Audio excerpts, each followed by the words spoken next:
State lawmakers are considering half a dozen interrelated bills that would strengthen Arkansas laws against human trafficking.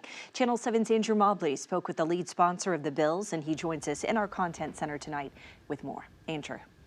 The bills are part of Arkansas's escalated effort to crack down on human trafficking after the state received a dismal report on its shortcomings in dealing with trafficking in 2022.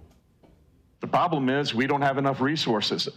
Law enforcement doesn't have what they need. We are far behind. The criminals are winning. They're stealing our children. Since its creation by Governor Sanders, the Arkansas Human Trafficking Council has worked to draft reforms to the state's trafficking laws. The result is about 6 bills that addresses the concerns or the needs of prosecutors, of the courts, of the victims, to see what we can do as a state to do better. One of the bills reveals a notable shift in focus to prosecuting businesses that promote prostitution after a dozen massage parlor prostitution busts earlier this year. Those busts were part of Operation Obscured Vision, headed up by the Arkansas Attorney General's Special Investigations Division. Senate Bill 427 would set harsher penalties for pimps and johns, such as higher fines with each offense and likewise upping offenses that are currently misdemeanors to felonies, and existing felonies to higher classes. In addition, businesses promoting or allowing prostitution on their premises will face fines and the revocation of their business licenses. Our prostitution statute, it didn't really address the prostitution of minors,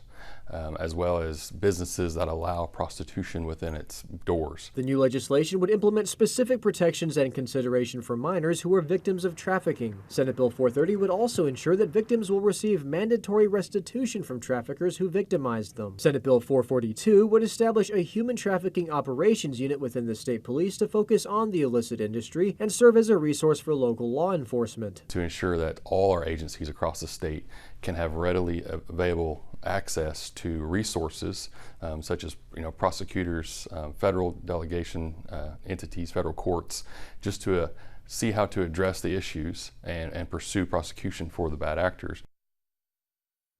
At the Senate Judiciary Committee yesterday, Senator Bryant said there is a more comprehensive bill specifically targeting illicit massage parlors that is still in the works, but may have to wait till next session. On your side, I'm Andrew Mobley. All right, thanks so much, Andrew. For more on this story and the state's crackdown on human trafficking, visit katv.com.